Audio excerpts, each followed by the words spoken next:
ეს ერენდომად უცებ გადავწყვიტე ერთ პატარა ლოკაციაზე არის ნიუ-იორკი ძალიან დიდია, მაგრამ ერთ კონკრეტულ ლოკაციაზე წასვლა ამ ეტაპზე მივდივარ უილიამსბურგის სანაპიროზე. უილიამსბურგის სანაპირო არ ვიცი არ მინახე რაც ჩამოვედი, იმიტომ ძალიან მაინტერესებს რა სიტუაცია არის იქ. დამბოში ვიყავი, დამბო არის ტურისტული ზონა, სადაც არის ბრუკლინ ბრიჯი და მაგის ქვემოთ და არის ჰეიტსი ძალიან ახლოს და მოკლედ ძალიან ლამაზი სიტუაცია იქედაც. აი ძალიან ლამაზი არის, ძალიან ლამაზი ხედი და ასე შემდეგ. აბა ვნახოთ უილიამსბურგის სანაპირო და როგორ მოგეწონებთ რა სიტუაცია არის და გადავიდეთ ამ ყველაფერს ჩემი კამერებით და გაჩვენებ თქვენ და თან გელაპარაკებით ფსიქოლოგიურ საკითხებზე, იმიტომ რომ რამდენადაც მივხვდი ამერიკაში ძალიან ბევრს ესაჭიროება ეს და ძალიან მინდა და ძალიან დიდი სურვილი მაქვს რომ ადამიანებს მე რაღაცნაირად გოჩი დაუდგე და გავამხნევო და ისეთი ფსიქოლოგიური საკითხები ჩავწერო ვიდეოები. რისი ნახვის შემდეგაც რაღაცნაირად მოტივაციას გავუჩენ მათ. პლუს მაგას მუსიკებს წერ სამოტივაციოს. ახლა ვიდეოები მინდა ჩავწერო და იქნება რაღაცნაირად ჩვენს ქართველებს, რომლებიც მართლა ძალიან მიყვარს ყველა, იმიტომ რომ რეალურად მართლა ეგრე არის რა. ადამიანი როდესაც გადაწყვეტს საზღვარგარეთ წასვლას და მის ოჯახს ტოვებს საქართველოში, ის ადამიანი არის უძლიერესი ადამიანი და ძალიან ძლიერი ფსიქიკის ადამიანი უნდა იყოს, რომ ამ ყველაფერს გაუძლოს თავის შვილი რომ 3 წელი არ ნახოს, 4 წელი არ ნახოს, მეუღლე არ ნახოს და ცდილობდეს რომ უკეთესი პირობების და იმების გამო რაღაცა ესე მარტო გააგრძელოს ძიება ამ ბედნიერებისთვის, რასაც თავის შვილს და მეუღლეს მოუტანს ან დედამისთან ესე შემდეგ. ერთი სიტყვით მოკლედ ამ ადამიანებზე ვარ შეყვარებული, ამ ადამიანების მიმართ და მოკლედ ძალიან დიდი პატივისცემა მაქვს, იმიტომ რომ მართლა შრომობენ, ხა რო გითხრა რომ იცი რა არ შრომობენ და არ მაცობენ და ის არა, ძალიან ბევრი ვიცი, ვინებიც მართლა ძალიან მოტივირებულები არიან მაგ კუთხით და ძალიან ცდილობენ რომ მოკლედ თავისი ოჯახი ასე ამონო და მე სამწუხაროდ ისეთი ქართველები რომლებსაც ეზარება და შეჩოულები არიან სიზარმაცეს, ისეთი ქართველები უკვე დაურეკავენ რომ გამომარჯოს მავა, აი შენ გენაცვალე რა შევი როგორ მიდის საქმე, ბიჭო აი ფული მაქვს შესატანი ხვალისთვის და შემთხვევით ხო არ გადმომირიცხო და მე იკარგები ხო ძალიან ნაცნობი სიტუაცია. სამწუხაროდ ეგეთი ქართველებიც არიან, კარგი ქართველებიც არიან, მაგრამ უმეტესად მე ვინც შემხვედრია და ესე მინახავს.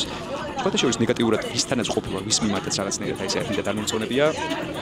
პირიქით ის ადამიანები ძალიან კარგები არიან და ძალიან კარგები აღმოჩნდნენ და მოკლედ ეს წავედით. ჩემი ჭამის ვიდეოებს ახლა არ გაჩვენებთ ფოტოში. უი, ამას გაჩვენებთ. დედამიწა განუწყვეტლივ ბრუნავს.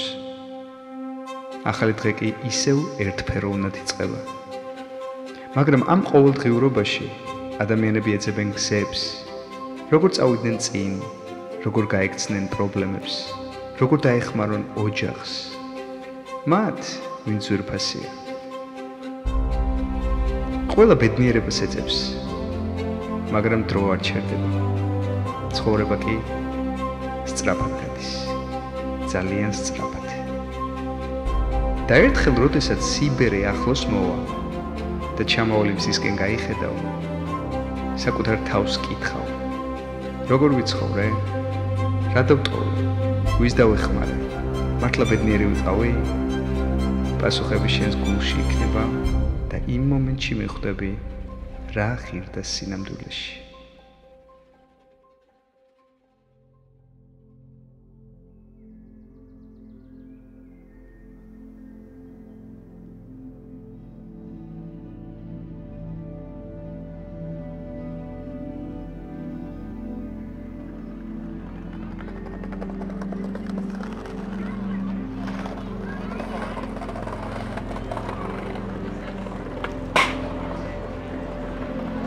ესე არიან წამოწოლილები, ყველა თავისთვის ჭორავს, ყველანაირ ადამიანს ნახავთ.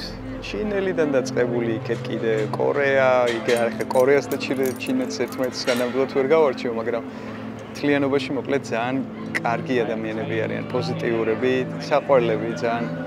აქეთ ბავშვები ერთობიან. საყვარლები. ჭექა ხუხილი იყო, სავარაუდოდ ალბათ წვიმას აპირებს ან იქ უკვე წვიმს და იმედია რომ აქეთ არ წამოვა, მაგ ყველაფერს გაჩვენებთ თუ გაწვიმდა აქ. იმედია ძალიან არ დავსველდები, მაგრამ რომც დავსველდე, it's okay. ეს უკვე არის მანჰეტენ ბრიჯი, რომელიც არის შედარებით ახალი, უკანა მხარეს კიდე არის ბრუკლინ ბრიჯი. ეგეთ ადამიანები ეს ისაყოლეთ არიან ასულები. სხვათა შორის ტაკო ჩინა თუ ტაკო ცინა.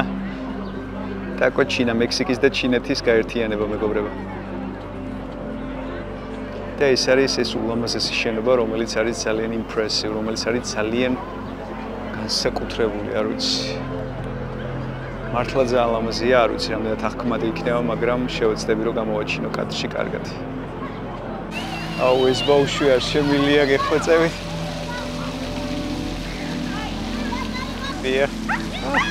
გეხვეწები. და შვება.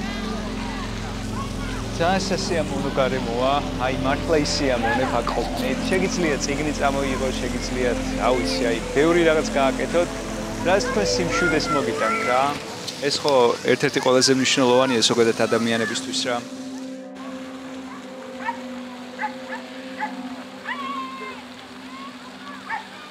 როდესაც ემიგრაციაში ვართ და როდესაც სხვა სახელმწიფოში მივდივართ საცხოვრებლად იმის გამო, რომ ჩვენ უკეთესი მომავალი გვინდა ჩვენებისთვის, რეალურად ამას ყველაფერს მოყვება ძალიან დიდი სტრესი. მე თვითონაც ვიცოდი, რომ ამერიკაში რო ჩამოვდიოდი, კი, რასაკვირველი არის, ეს არის ფილმების სახელმწიფო, საიდანაც მოდის ჰოლივუდი, საიდანაც მოდის კომიქსები, საიდანაც მოდის მოკლედ Marvel, DC, რავი, აი ძალიან ბევრი ისეთი რამ, რაც ჩვენ ფილინგებთან და ემოციებთან და გზნობებთან ძალიან ახლოს არის და ყოველთვის იყო. რო ვნახულობდი ხოლმე ამ ფილმებს, ამერიკა იყო ჩემთვის საოცნებო სახელმწიფო, სადაც შეიძლებოდა მე ბედნიერი ვყოფილიყავი, მაგრამ მიუხედავად ამისა, მე ძალიან კარგად ვიცოდი და გააზრებული მქონდა, რეალურად აქ მე ესე ყველაფერი იდეალურად არ დამხვდებოდა. აი რაღაცნაირად ხარ, თითქოს ხარ ეულად მარტო კი შენიანებით შეიძლება აქეთ იყვნენ, მაგრამ მაინც გიგანტურ სახელმწიფოში ხარ დაკარგული რა. როგორ არ შეიძლება რომ საქართველო არ გენატრებოდეს იქ, სადაც შენ დაიბადე, სადაც შენებმა გაგზარდა, სადაც შენები არიან მეუღლე, შვილი, დედა, მამა. რასაკვირველია ეს ყველაფერი არის სტრესთან კავშირში, იმიტომ რომ ჩვენ ვართ ძალიან დიდ დისტანციაზე ერთმანეთისგან მოშორებული. და ზუსტად ამაზე მაქვს საუბარი, რომ როდესაც წამოსულები ვართ ჩვენ ამ ხელა გზაზე საქართველოდან ძალიან ბევრს აქვს სტრესი, მათ შორის მეც, ანუ არ უმალავ სტრესი არ არსებობს ადამიანი რო არ ქონდეს, მაგრამ დეპრესიული ფონი, სტრესის ფონს გააჩნია. ამიტომ მე რაღაცნაირად მინდა რომ ეს ვიდეო მიუძღვნა ემიგრანტებს, რომლებიც წამოსულები არიან ამერიკაში, რომლებსაც დატოვებული ყავთ ცოლ-შვილი, იქეთ ყავთ ძალიან ბევრი ისეთი ადამიანები და მაქსიმალურად ცდილობენ რომ თავიანთი გზა გაიყვალონ აქეთ. ჩვენ ამ ყველაფერს რატო ვაკეთებთ? მარტო ჩვენთვის არ ვაკეთებთ რა.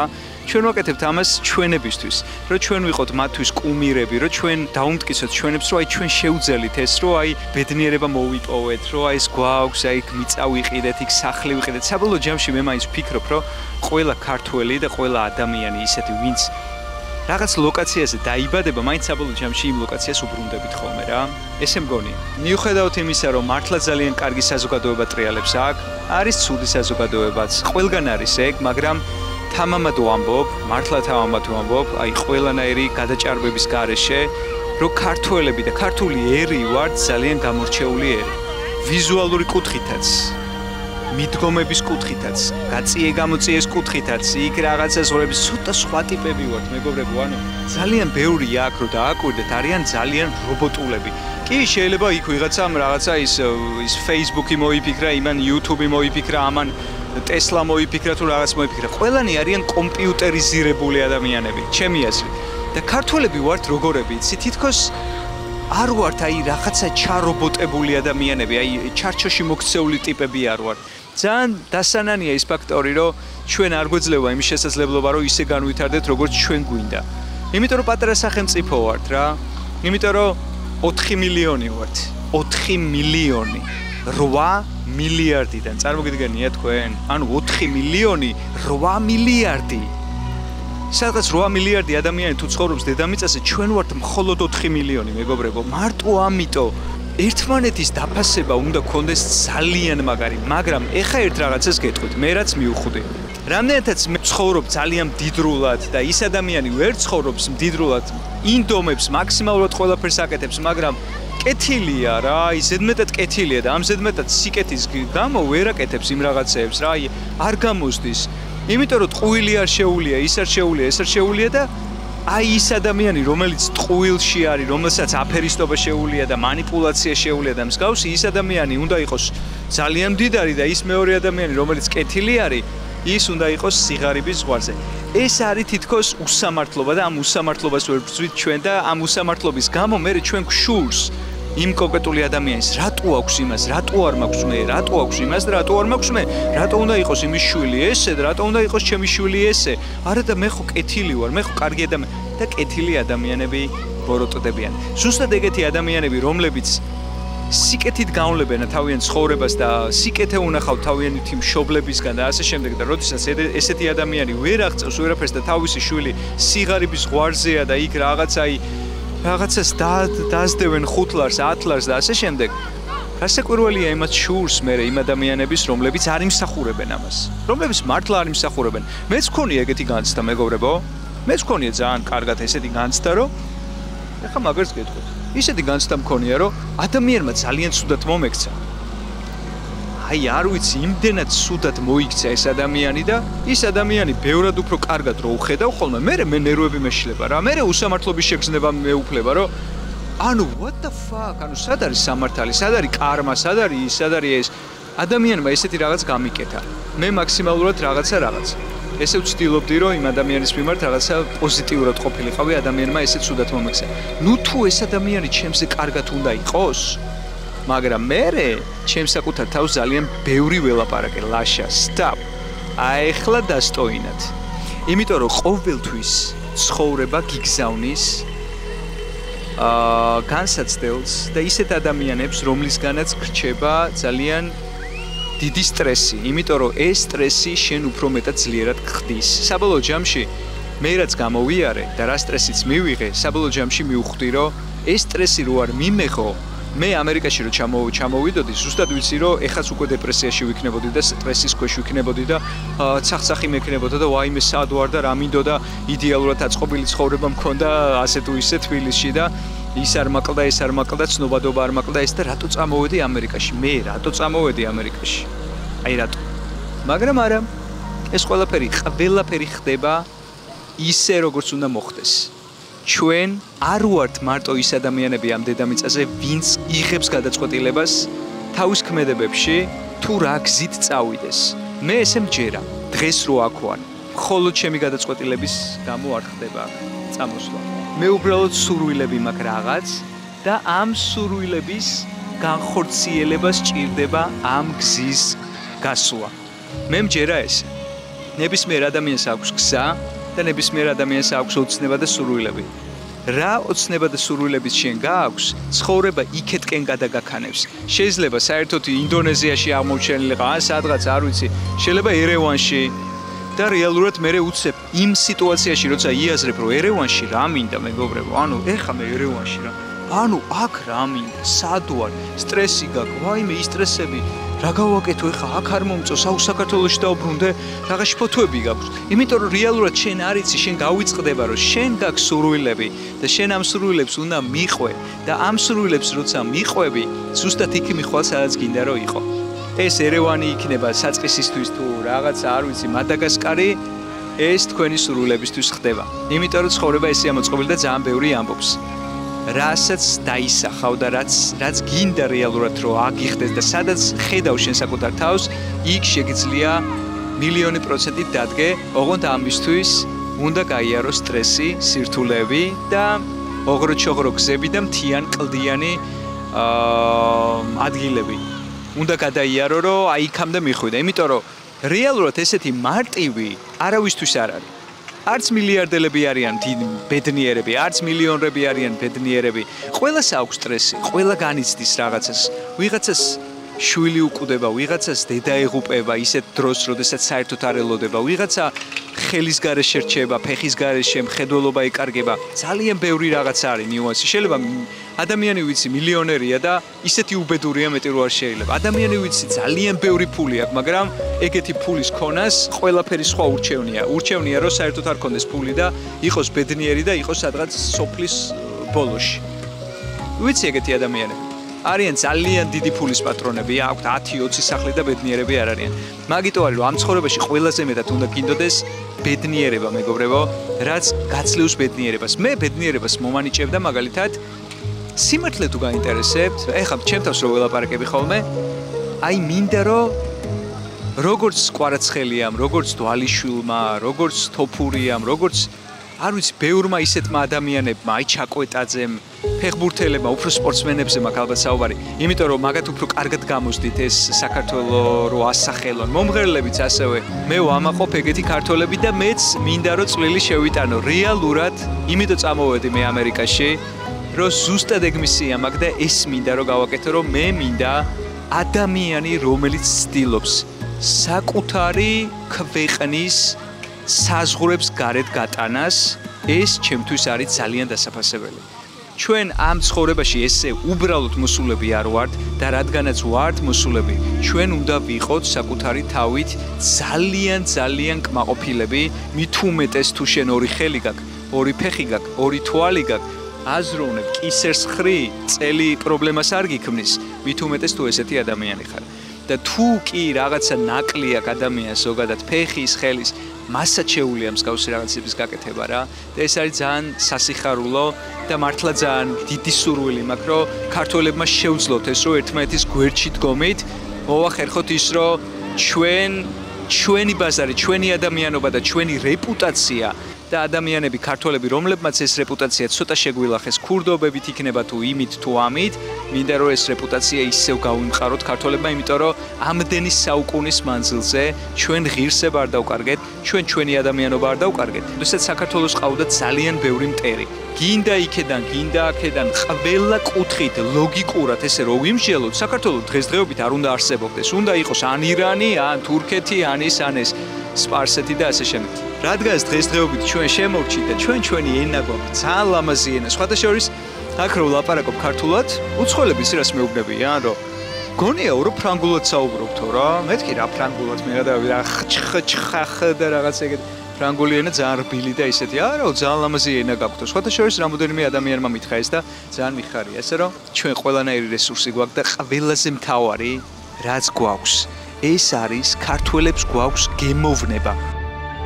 მართლა ძალიან გული მწყდება, როდესაც ხედავ ადამიანებს აქ ძალიან დადებითებს, ძალიან კარგებს, რომ ცდილობენ, რომ თავიანთი ცხოვრება ძალიან წინ წაწიონ და რო არ გამოსდით.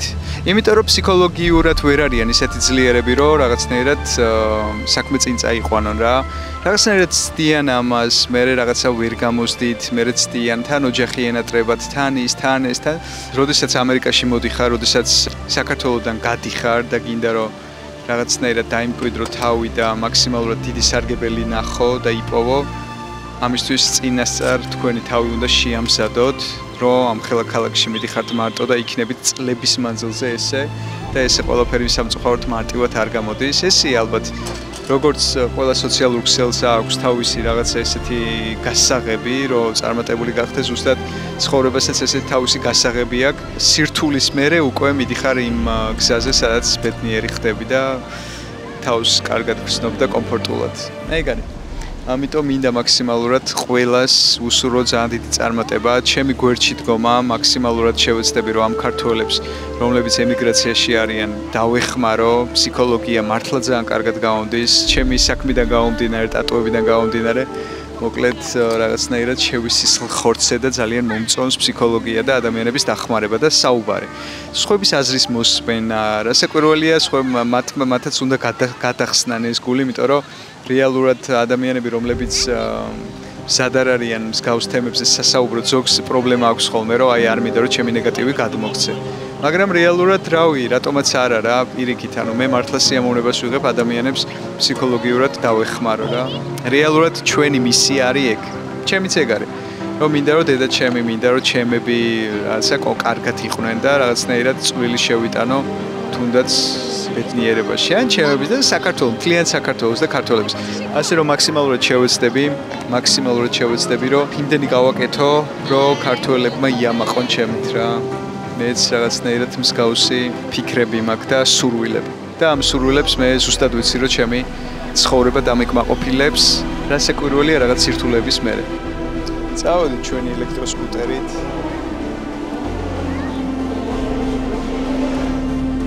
აქაც აბუილებენ მოტოციკლეთს. ძალიან დიდი სურვილი მაქვს, რომ საქართველოს იყოს მსგავსი სახელმწიფო, გართობის კუთხით, სადაც შეგიძლია რომ ჩამოჯდე და აისვენო, რაღაცნაირად აი თავი ბედნიერად იქცნო, იმიტომ რომ აი ამ სივრცეში ახლა სადაც მე ვარ, თავს მართლა ძალიან ბედნიერად ვხსნობ იმ კუთხით, რომ აი გაშლილი სივრცეა, ჰაერია, ადამიანების აი სხვადასხვა ეროვნების ადამიანი, რომელსაც შეუძლია თავისუფლად გაიაროს, გამოიაროს, შეგიძლია კამერა ნებისმიერ ადგილას დაადო და არ შეგეშინდეს და არ არიან ეს ქურდები ვიღაცა ბავშვი გამოიქცევა და გაიტაცებს. სხვადასხვა მილანშიც ყოფილა მსგავსი, რომ რეალურად ტელეფონი ხელში თუ გიჭირავს, უცებ შეიძლება აღარ გეჭიროს რა, ანუ წამში დგაბ. რაღაცნაირად ესე უცებ წაგართვან და რაღაცა მსგავსი სიტუაციები მოკლედ ძალიან ხშირია რა. ანუ უსაფრთხოება ეს სიტუაციები ყველაფერი ძალიან კარგია რა და თავს დაცულად და მშვიდად გრძნობ რა. ეხლა ყველგან რასაკვირველია მთელ ნიუ-იორკში ესეთი სიტუაციები არ არის, ეხლა ვერ იტყვი რომ ყველგან ესეა რა, მაგრამ არის ადგილები სადაც შეგიძლია რომ რაღაცნაირად ბუნებასთან კომუნიკაციის ფონზე სრული სიმშვიდე მოიპოვო. ასე რომ ძალიან დიდი რჩევა მეგობრებო, ძალიან დიდი რჩევა ჩემგან. აი უფრო ძირითადად მოკლედ გესაუბრებით ემიგრანტებს, რომლებიც საზღვარგარეთ ხართ, მაქსიმალური კომუნიკაცია უნდა გქონდეთ ბუნებასთან. თუ თქვენ გინდათ რომ იყოთ მშვიდად, რაღაცნაირად ეს სტრესი გავიდეს, რა ვიცი, ბუნება, ბალახი, მინდორი, წამოწოლა, დ-ვიტამინი, მზე, ეს ყველაფერი არის სტრესის მომხსნელი და სხვადასხვა შორის მე რასაც ვაკეთებდი, ერთ ძალიან კარგ რჩევას მოგცემთ. ამის რჩევის მოცემა საერთოდ საჭიროც არ არის რეალურად, მაგრამ მე ამ რჩევას მაინც მოგცემთ. მე სტრესის ფონი მქონდა სანამ ამერიკაში წამოვიდოდი და სანამ ამერიკის საელჩოში შევიდოდი, ძალიან დიდი, იმიტომ რომ ნერვიულობდი, იმიტომ რომ ჩემი გონება ამერიკისკენ იყო მიმართული და ვაი და ეს არ გამომსვლოდა, ძალიან ვინერვიულებდი. ყინულიანი აბაზანა. ანუ ყინულიანი აბაზანა, მეგობრებო, ოღონდ როგორი ყინულიანი აბაზანა, იცით? აი როგორ ყინულზე მაგის საუბარი, დიდ ლოდს რო აიღებთ, ესე დიდ ლოდს და რო დატეხავთ და რო ჩააგდებთ. დიდ აბაზანაში და რო გადნება ბოლომდე და თიც რო ჩაყოფთ და ხელი რო ძალიან გიკანკალებთ იმდენად ცივი რო არის. აი ეგეთ აბაზანაში უნდა ჩაწვეთ. თავიდან წუთნახევრით დაიწყეთ, მერე 2 წუთი, მერე 3 წუთი, მერე 6 წუთი. ადით აი ამ 6 წუთამდე და გააკეთეთ ალბათ მონაცვლეობით. ნუ 3 დღეში ერთხელ, მერე რაღაცა 2 დღეში ერთხელ, მერე დღეჩაგდებით გააკეთეთ ხოლმე. იმდენად მოგიხსნით სტრესს და იმდენად კარგი იქნება თողონ რასაკვირველია ამას ყველაფერს თავისი ჯანმრთელობა სჭირდება, ვისაც სისხლძარღვების პრობლემა აქვს, გულის პრობლემა აქვს, ან რაღაცის პრობლემა აქვს, რასაკვირველია ეხა ეს ჩემი რჩევები ესე არ გაითვალისწინებთ, მაგრამ ისეთ ადამიანებს, რომლებთაც განსაკუთრებით ყველაფერი და კარგად გრძნობთ თავს მაგ კუთხით და გაქვთ ძალიან დიდი სტრესს ყველაზე მეტად გამოგიტანთ აი ეს გაყინული წყალი, რაც შოკი არის თქვენი ორგანიზმისთვის. იმდენად შეეჩვევით და იმდენად კარგად იგრძნობთ თავს, თქვენ თვითონვე გაგიკვირდებათ, რომ აი რა ჩიტივით ვარ და მე თქვენ თვითონ მოგინდებათ, რომ მსგავსი გააკეთოთ კიდე და კიდე. აი მიუხედავად იმისა, რომ მე ზამთარში ვწვევოდი ხოლმე ყინულიან აბაზანაში და როგორია ზამთარში ისედაც ქცევა, გადიხარ თოვლია და კიდე ყინულიან აბაზანაში წვევი, ეგ კიდე უფრო საშინელება არის. მე ძალიან მომეხმარა ამ ყველაფერმა და იმეც ვიტოვებ, რომ თქვენთვისაც იქნება ძალიან კარგი. მე არ ვიცი თუ გააქვთ ეს რაღაცა აუზი, სადაც შეგიძლიათ რომ ჩაწვეთ, მსგავსი გააკეთეთ და მერე გამიხსენეთ მე. ნუ მაგის თქმა არც არის რეალურად საჭირო, იმიტომ რომ ყველა მაგაზე საუბრობს და მთელი YouTube მაგით არის გადაჭრელებული, მაგრამ ზუსტად იცოდეთ, რომ მსგავსი სიტუაცია მოკლედ ძალიან წაგეხმარებათ. პლუს მაგას მოკლედ კიდე ერთხელ გეუბნებით. ვილიამსბურგის ეს ნაწილი, რაც გაჩვენეთ, ძალიან კარგი ადგილი არის. არ ვიცი, კიდე ნიუ-ჯერსიში ახლა მე პირადად ნამყოფი მართლა არ ვარ, მაგრამ არ ვიცი, ამბობენ რომ ნიუ-ჯერსიც კიდე ცალკე ამბავი არის, იქ ისეთი სიმშვიდე და შველები და ისინი. მოკლედ რაღაცნაირად ხელი უნდა შეუწყოთ თქვენ თავს, რომ თავი იგრძნოთ ძალიან კარგად. აი ეგ არის ძალიან მნიშვნელოვანი. რა სიტყვით, კარგად ვილაპარაკე მგონი, ხო? ასე რომ გააკეთეთ ეს ყველაფერი. მარტივად არაფერი არ არის ამ ცხოვრებაში. ეს უნდა გავიაზროთ ჩვენ. რომ დაუფიქრდეთ, მართლა არ უნდა გინდოდეთ მარტივად არაფერი რა. მარტივად მოცემული ქარის მოტანილს ქარივე წაიღებს. მარტივად მოცემულს მარტივად წაგერთმევა. რთულად მოცემული რთულად წაგერთმევა და უფრო მეტად დასაფასებელი იქნება თქვენთვის. ანუ ძალიან დიდი შრომის, ნახეთ როგორი ტიპაჟები დადიან, მეგობრე, უნდა გაჩვენო ხა ეს ჩაცმულობა. ფერადი და რაღაცნაირი თავისი ისროა. ვინიც ის იქნება სტრესი აქვს, არ აქვს, მაგრამ აი ესეთი განსხვავებული ტიპაჟები არიან, რაც ძალიან სასიამოვნოა რა, ინდივიდუალიზმი. დააფასეთ ის სირთულეები, რა სირთულეებიც თქვენ ცხოვრებაში არის. ის დილის 6 საათზე ადგომა, ის რო გეზარებათ, ის რო რაღაცნაირად რთულია თქვენთვის. ზუსტად ეგ არის ყველაფერი, რომ აი ეგ სირთულეები არის, ის რო თქვენ ცხოვრება გღეჭავთ, გთლით. ფანქარი და სატლელი რა, ტკაპ. ფანქარი თუ არ გათალე ხო არ დახატავს. ლამას ნახატებს ხო ვერ შექმნის, ახლა რასაკვირველია, სჭირდება ადამიანი, ვინც ამ ფანქარს ხელში დაიჭერს და გამოთვლის. ჩათვალეთ, რომ ეს ადამიანი, ვინც ფანქარს, ანუ თქვენ დაგიჭერთ ხელში, არის უფალი. ნახე, ესეთი შედარება არავის არ გაუკეთებია, მე მოვიფიქრე ხა რა, გონებაში. წარმოიდგინეთ, ეს ფანქარი არის თქვენი სხეული, თქვენი თავი, თქვენი სული თვე. ანუ ეს შავი რაც ხატავს, ეს არის თქვენი სული და გარეთა ნაწილი ფანქარს რაც აქვს, ეს არის თქვენი სხეული. ეგ არის ზუსტად ეს რაღაცა ალეგორიული შედარება არის, რომ როდესაც გამოითლებით და ფანქარს რო იდეალური წვეტი ექნება, რისგანაც აი დეტალიზაცია და რაღაცეების შესაძლებელი იქნება, ბევრი რაღაც იქნება შესაძლებელი და ბევრი რაღაცეების დახატვა. ამიტომ უნდა მიენდოთ უფალს, ან მიენდოთ საკუთარ თავს, უნდა გჯეროდეთ და გწამდეთ იმის, რომ თქვენ ეს შეგიძლიათ და ზუსტად იცოდეთ.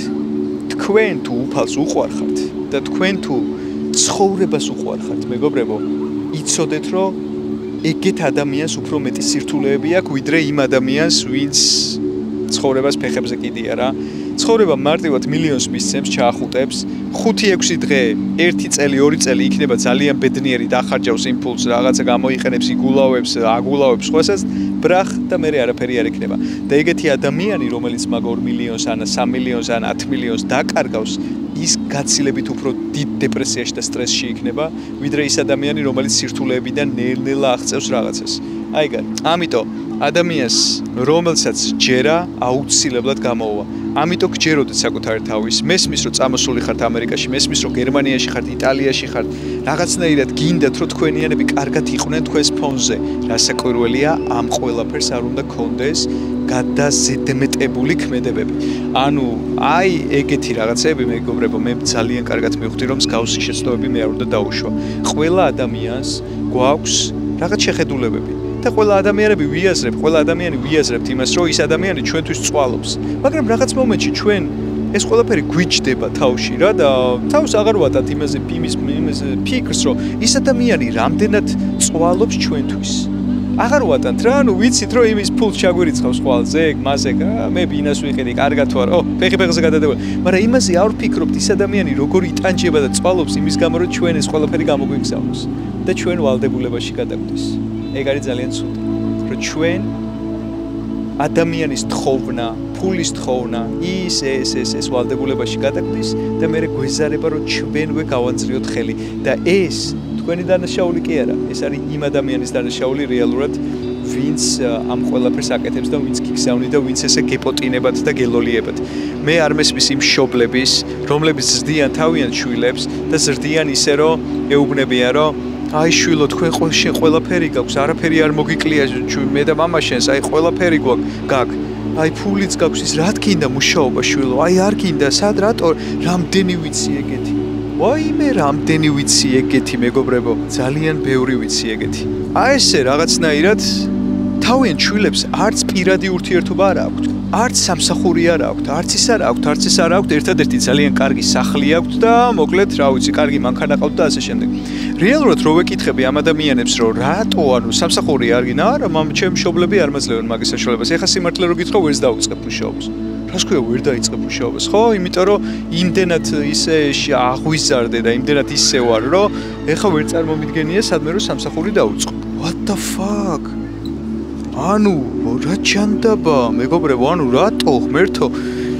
რატო აჩვევს ეს მშობლები ამას, მაგრამ არ ვიცი, შეიძლება ესენიც ბებიამ ბაბუამ გაზარდა, ან რაღაცა იმათმა მშობლებმა გაზარდა ანალოგიურად. და წარმოიდგინე, ამ ადამიანებს ძალიან უჭირთ პირადი ურთიერთობების შექმნა. რატო? იმიტომ რომ უინტერესოები არიან. იმიტომ რომ მე პირადად ჯანსაღად მოაზროვნე ისეთ ადამიანს, ესეთი ადამიანი მე არ მინდა ცოლად-ძმაო. მე არ მინდა რომ ჩემი გოგო იყოს ისეთი, რომელიც საერთოდ არ უმუშავია, საერთოდ არც იცის სამსახური რა არის. არ ვიცი, აქვს ფული, კი, ფული ყველაფერს ხო არ წყვიტავს. ანუ არ მაინტერესებს რა ბინა და რა ისა აქვს, რა ფინანსები და რა მანქანა ყავს. მე მინდა ჩემი ცოლი და ჩემი ცოლი იყოს ისეთი, რომ რაღაცნაირად ეს საქმე, ეს ყველაფერი რაღაცნაირად შეესისხლო, რაღაცა შეთავსებული ქონდეს. მანაც იცოდეს შრომის ფასი, რომ ჩემი შვილი მინდა რომ კარგად გაიზარდოს. არ მინდა ისე გაიზარდოს, რომ დედამისმა რაღაცა არა შვილო, რას ქვია და მე ერთმანეთს ვეჭყობოთ, რომ არა კაცო რა თუნდა შენ შვილს მუშაობა, რა თუნდა ის. არა კაცო ყველაფერი გვაქვს ჩვენ. რა სისულელეა.